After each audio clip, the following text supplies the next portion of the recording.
Con nosotros para tratar de comentar el desastre de la selección uruguaya tenemos a uno de los hombres más conocidos y famosos de radio y televisión del deporte, Carlitos Muñoz. Bienvenido, ¿cómo estás? Hola, ¿cómo están? Buenos días, Tano. El saludo para Enzo. Y bueno, estoy como todo el Uruguay, ¿no? Lamentablemente, esto era crónica de una muerte anunciada. Después de los 2 primeros partidos de Uruguay, la clasificación no se perdió contra España, se perdió contra Arabia y contra Cabo Verde. Sí, ahí se perdió. Lamentablemente eran 2 selecciones que se podría ganar perfectamente, aunque yo a veces pienso que las Cenicientas dan muchas sorpresas. Vemos a un Cabo Verde que se replegó bien en defensa usando el contraataque. Arabia Saudita quizás regaló mucho en defensa y nosotros no lo supimos aprovechar. Hicimos muchas ocasiones en el segundo tiempo sobre todo, pero ¿qué balance hace del rendimiento de Uruguay en este Mundial? Muy pobre. En primer lugar, se llevaron 5 jugadores que no podían jugar.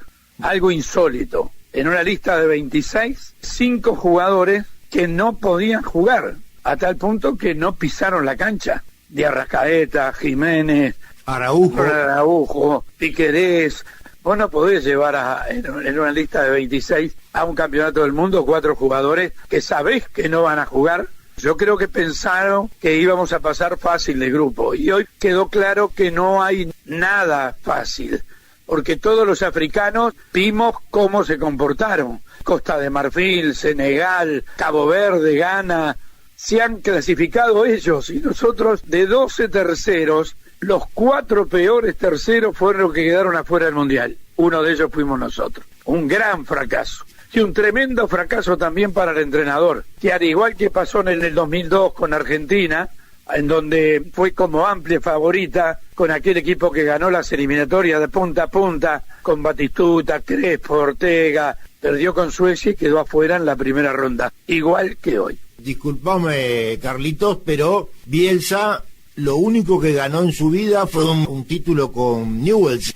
¿Cómo lo podrías definir tú, que tenés tantos años en esto, a un director técnico que logró crear, para no ganarlo él, una selección mágica como la de Chile, que cuando él estuvo de director técnico fundó esa selección que después ganó 2 Copa América seguidas, y también, como bien decías tú, en 2002 logró una selección que era impresionante y quedó afuera enseguida? Algo pasa por este director técnico.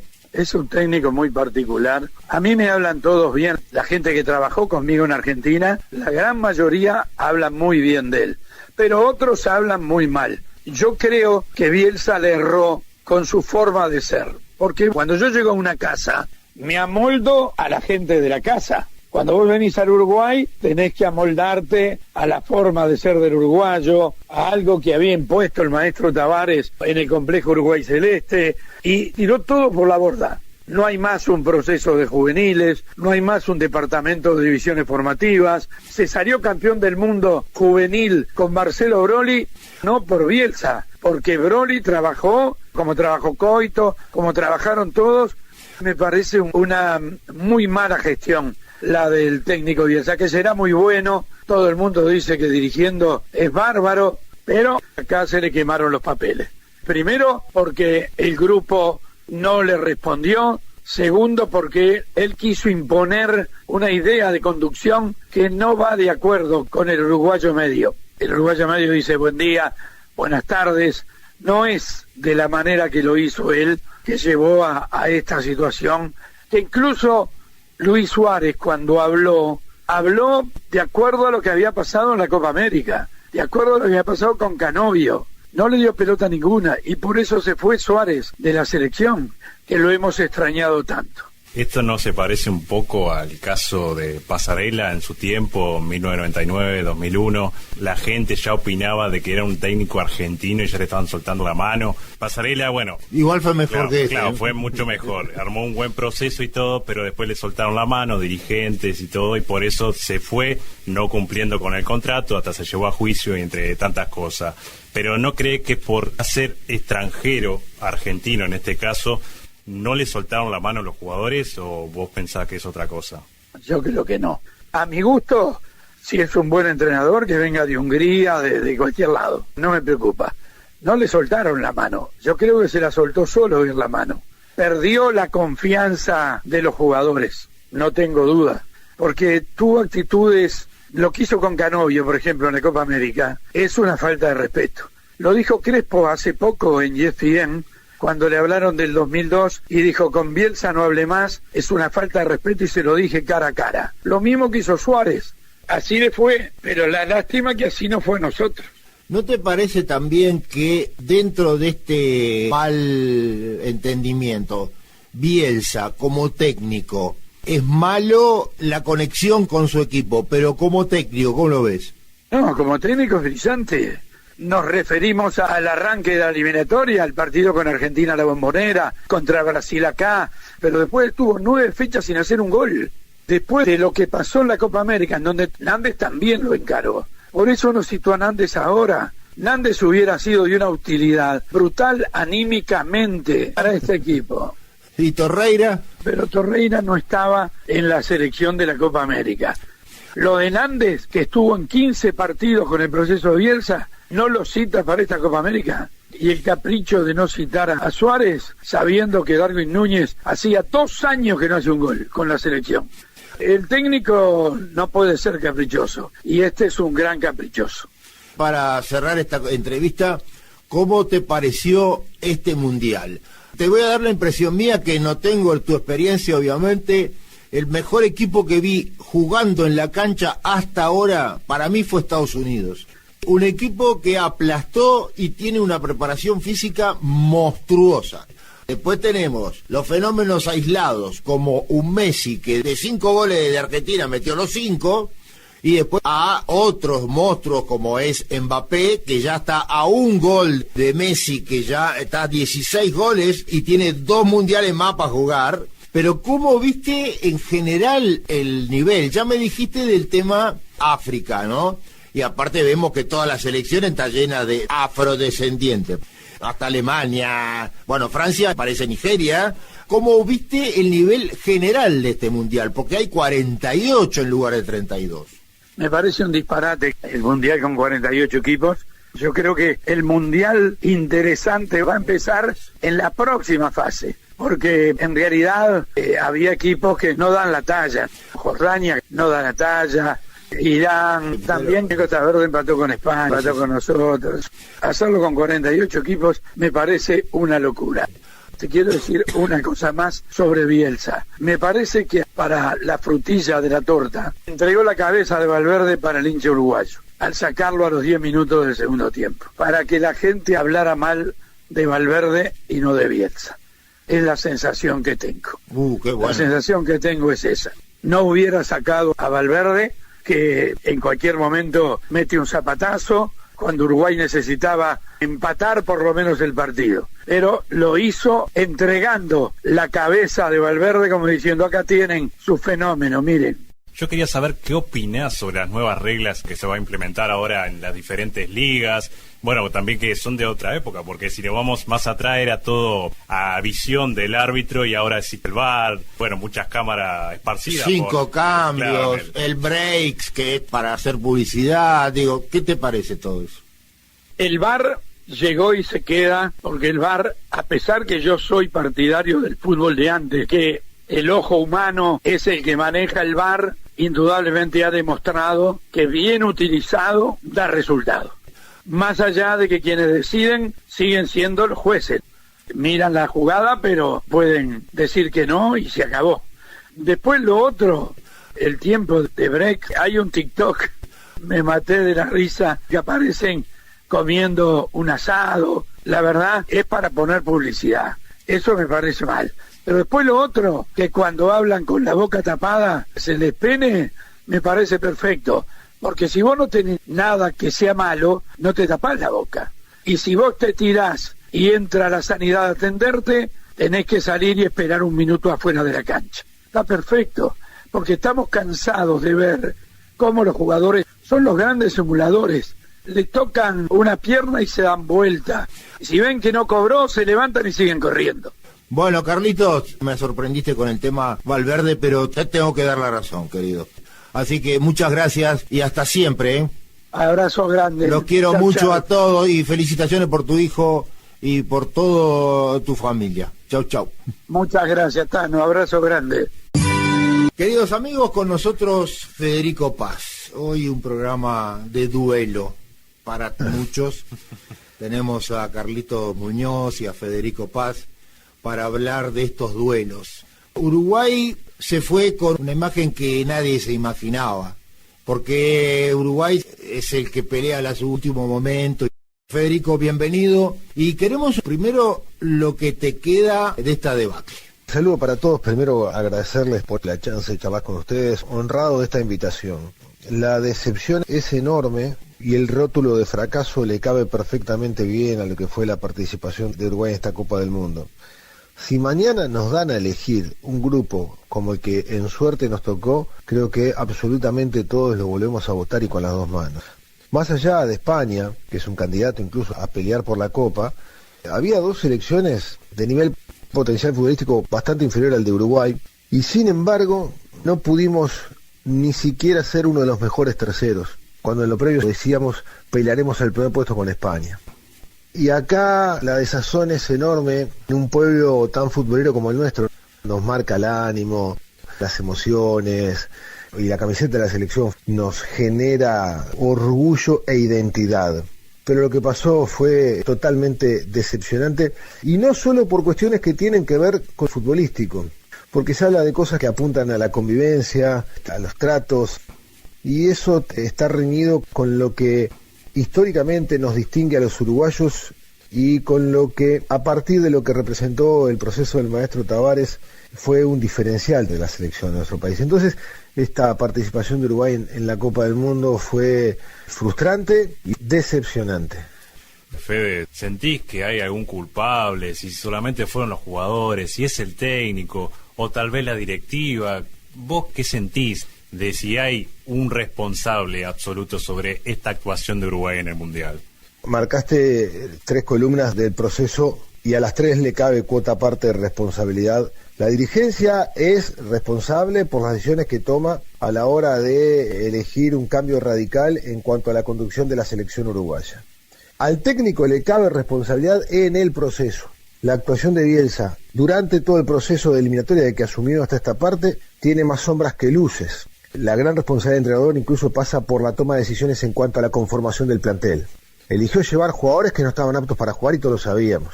Araujo, Georgian, Jiménez, Piquerés, que llevaban mucho tiempo de inactividad y que obviamente no pasaban por su mejor momento porque no jugaban. Claro. Tal el caso de Darwin Núñez, dejando afuera a otros que los utilizó y con buen desempeño durante todo el proceso de eliminatoria. Tal el caso de Nathan Nández, pero había otros jugadores a nivel internacional que pedían a gritos al menos una oportunidad y no se las dio. Un Torreira, un Merentiel, acá mismo en el fútbol uruguayo. Y es responsabilidad del entrenador hacer la vista gorda de una generación que consiguió algo histórico para el fútbol uruguayo, que fue un título de campeón del mundo a nivel sub-20. En un proceso natural, aquellos jugadores que se destacan en una selección juvenil naturalmente van teniendo cabida en la selección mayor, porque hasta es un proceso que se tiene que dar sin forzarlos. Ha pasado en las selecciones uruguayas. Y Bielsa ignoró todo eso que se había hecho. Seguramente consideró que ninguno de esos jugadores estaban aptos para integrar un plantel principal de la selección. Yo discrepo absolutamente con eso. En estos 3 partidos que jugó Uruguay en la Copa del Mundo, la responsabilidad más grande le recae a los jugadores. Porque el técnico en líneas generales puso equipos en cancha que todos estamos de acuerdo con su conformación, porque hizo algunas modificaciones durante los partidos, pero los errores garrafales que cometieron los jugadores de la selección uruguaya, errores que en un mundial se pagan caro, que no son dignos de jugadores de selecciones uruguayas. Entonces, la autocrítica tiene que estar en la dirigencia, el entrenador, y en esta Copa del Mundo, en los jugadores que no estuvieron a la altura de lo que se estaba jugando. Y yo no hablo de la actitud y esos aspectos que por lo general nos distinguen a nosotros, porque estoy seguro que ninguno quiso hacer las cosas mal de exprofeso, pero no rindieron. Entonces en el Mundial la responsabilidad más grande de este rotundo fracaso es de los jugadores. Por más que las cuotas partes también tienen su peso, ¿no? Marcelo Bielsa, para mí un excelente técnico, para mí un malísimo motivador y un malísimo vestuarista de técnico, en las eliminatorias empezó con un equipo que se comía a Argentina en la Bombonera y se comía a Brasil con Neymar. Después se pinchó, pero eso tiene antecedentes, porque en el 2002 todas las eliminatorias sacando 14 puntos de ventaja y se fue a los 3 partidos. Lo mismo había ocurrido con Chile, lo único que Chile le dejó por lo menos una herencia para que después Chile fuera la maravilla de 2 Copas América. Pero es un perdedor, lo único que ganó fue un campeonato con Newell's hace 2000 años. También está el técnico como responsable y el que le paga 24 millones de dólares. Bielsa, ¿el peor defecto es no comprender un vestuario? Capaz que hasta no vincularse con lo que es la intimidad del vestuario, en donde se juega buena parte de lo que son los procesos, ¿no? Un técnico no tiene por qué ser amigo de los jugadores, son roles totalmente distintos. Y también los jugadores tienen que entender que cada profesional que viene a dirigirlos tiene su método y su modo. Y si a mí me disgusta, no tengo por qué dinamitar todo y cambiarlo. Tengo que adaptarme o, en todo caso, dar un paso al costado personal. Pero no tirar bombas para que luego eso conspire contra buenos tratos y por ende a la larga no se cosechen los resultados. Porque a partir de la Copa América ahí hubo un parteaguas, ¿no? En cuanto al relacionamiento de los jugadores con el cuerpo técnico y del cuerpo técnico con los jugadores. Pero cuando se lo contrata Bielsa, se sabía quién se estaba contratando. Y lo que se podía esperar de Bielsa en cuanto al vínculo con el vestuario y con los jugadores. Tú dijiste, un técnico no tiene que ser amigo de los jugadores. Tampoco los jugadores tienen que hacer amigos entre ellos, que es lo que pasó siempre en nuestra selección y en todas las selecciones. Una de las funciones básicas de un técnico es hacer el sincronismo, el sincretismo de toda una selección. Recordemos lo que fue en el 90 con el maestro Tavares, cuando mandaba a Paco, de León, y pasaron cosas. ¿Te parece eso también que es importante ser el filtro y el unificador? Sí, en un grupo de estas características, en donde hay tanta responsabilidad, en este caso están representando a un país futbolero y ellos son conscientes de lo que hay en juego para la gente. Tiene que haber por lo menos sinergia y tienen que estar todos tirando para el mismo lado. La historia del fútbol conoce de planteles donde había profundas diferencias. Voy a poner un ejemplo que no tiene que ver con un plantel uruguayo para no herir susceptibilidades, pero el Boca que ganó todo, aquel Boca de Riquelme, Palermo y otros tantos, tenía un muy mal relacionamiento entre Palermo y Riquelme, fuera de la cancha. Sí, adentro de la cancha eran intratables y uno daba la cara por el otro. Eso también nos faltó, ¿no? Y yo creo que hubo mucha manija que exacerbó los ánimos e incluso conspiró contra el mejor vínculo entre jugadores y cuerpo técnico, ¿no?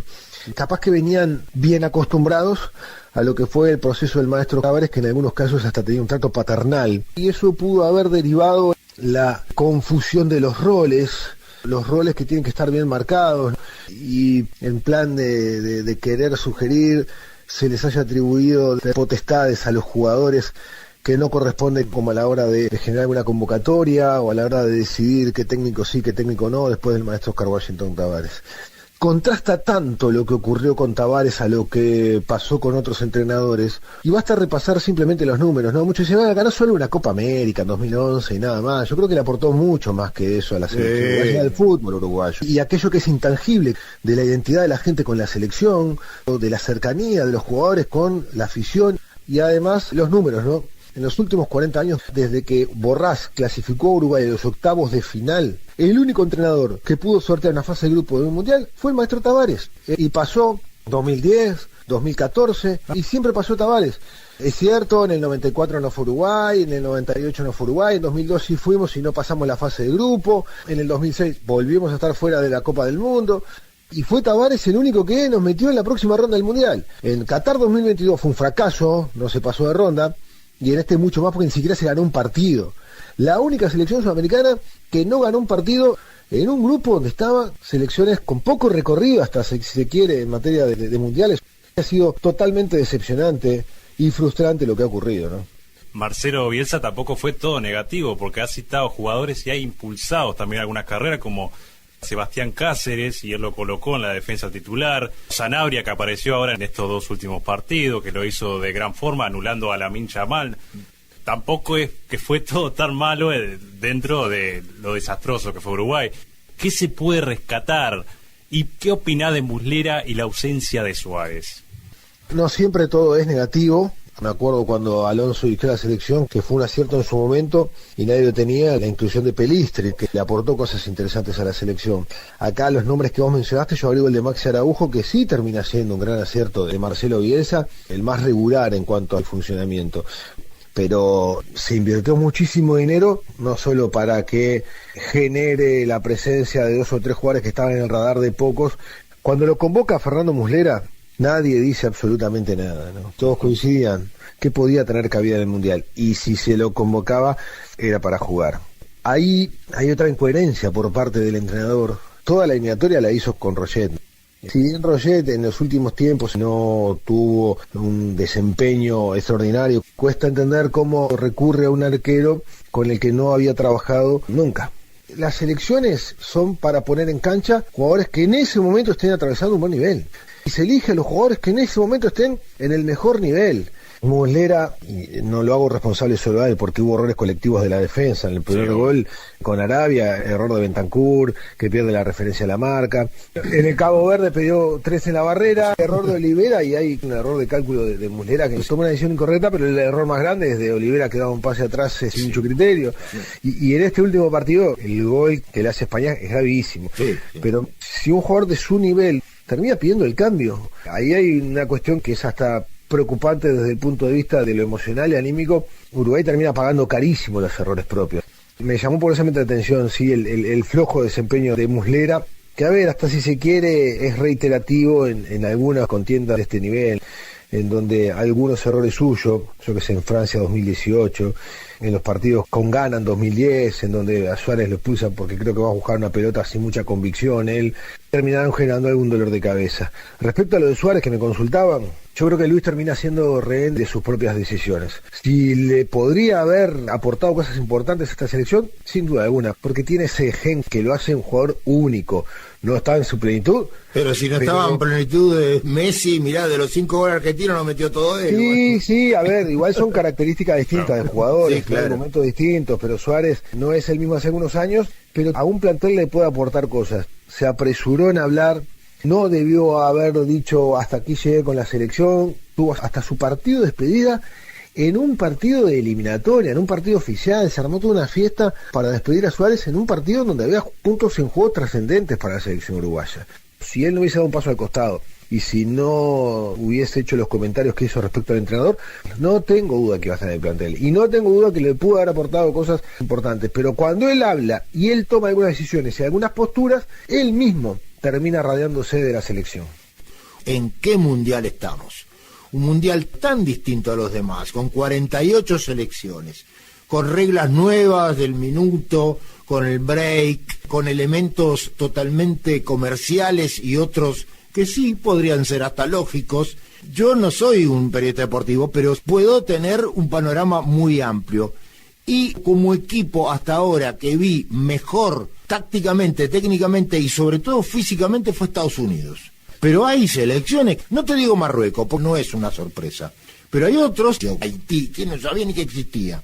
Congo empatando contra Cristiano Ronaldo, y yo qué sé, digo. ¿Cómo viste esa equiparación futbolística? El fútbol no es ajeno a la globalización y me parece que eso ha generado la evolución de algunas selecciones y el estancamiento de otros que no tomaron decisiones acertadas, como en el caso de Uruguay. Egipto e Irán, un partido muy lindo de ver, y hubo otros resultados que uno dice, bueno, hay selecciones que se han ocupado por evolucionar. Yo cuando arrancó el Mundial vi a Estados Unidos jugar con Paraguay, me deslumbró, me pareció un fútbol total fantástico de los dirigidos por Pochettino. Los otros días perdió con Turquía. Es un poco como Alemania, que perdió con Ecuador. Pero Sudáfrica, que arrancó jugando muy mal con México y le ganó a Corea. Todos han invertido para evolucionar. Obviamente que las potencias siguen estando varios escalones por arriba. Francia, Argentina, España, Alemania, hasta Inglaterra mismo, Sí. que empató un partido, pero e incluso Brasil. Brasil tiene a un Vinicius y tiene un entrenador muy bicho, de los mejores del mundo. Yo no lo descarto como para estar en la definición del campeonato a la selección brasileña. Claro, lo que tiene Pero el Brasil tema también sí. es que sale un titular, entra un suplente y juega mucho mejor o igual al titular. Sí, Es una puedes cosa- meter en la cancha 3 selecciones si quieres, Claro. pero es otro tema. Lamentablemente se nos terminó el tiempo y queremos agradecerte muchísimo porque en muchas cosas nos desasnaste, en No. otras me sorprendiste, como por ejemplo Carlito Muñoz, hace un ratito que lo entrevistamos, dijo una cosa, que sacar a Valverde es la última maldad que hizo Bielsa, quemó al capitán de Uruguay. Lamentablemente no hizo el mundial que esperábamos y esos tiros que lo caracterizan tampoco los tuvimos. Pero hay que entender que Valverde no tiene la característica de jugador que se pone el equipo al hombro y futbolísticamente nos saca No. adelante. Para mí hubiese sido injusto también tocar a Bentancur, que venía haciendo un gran partido. Bentancur fue de los más regulares. No creo que haya sido contra Valverde o una maldad. Bielsa ya no es técnico de la selección uruguaya y Valverde va a seguir jugando y entiendo lo que puede haber dicho Carlitos, de cuidar a quien todavía tiene cosas importantes por darnos. Pero el partido era ese. También mencionaste que Uruguay perdió sus referentes. No tenemos más Claro. Cavani, Suárez, pero tampoco tenemos un Russo Pérez o un Cacha, Arevalo Ríos, un Godín, o Jiménez. Lugano. Te agradecemos muchísimo, Fede. No, por favor, y, por favor, al y contrario. si te tengo que molestar al final del Mundial para que nos digas unas impresiones, te vamos a volver a llamar. No va a ser una molestia, al contrario, va a ser un gusto charlar con ustedes de algo que nos apasiona tanto como el fútbol. Bueno, muchas gracias, Fede, por estar en nuestro programa. Gracias. Nada, el agradecido soy yo, muchas gracias. Chao, chao. Chao, chao.